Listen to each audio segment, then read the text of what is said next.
স্কুলে গেছিলাম। এখন বাড়িতে চলে এসেছি। A for B for C for D for dog E for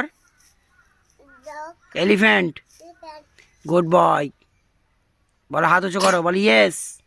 আমি সব। তুমি দৌড় মারবে? যাও ওইদিকে যাও, দৌড় মেরে যাও, আসবে যাও, ওইদিকে যাও। আচ্ছা আমি এখানে বসতে দিদি, আমি 1 2 3 বলবো, তুমি দৌড় মেরে আসবে। 1 2 3। আমি এখানটা যাবো, দাঁড়াও। এই দেখতে পাচ্ছ, এ হচ্ছে সায়ান গাজী। এ এখন দৌড় মারবে, আপনারা দেখুন। আমি একটু দূরে যাই।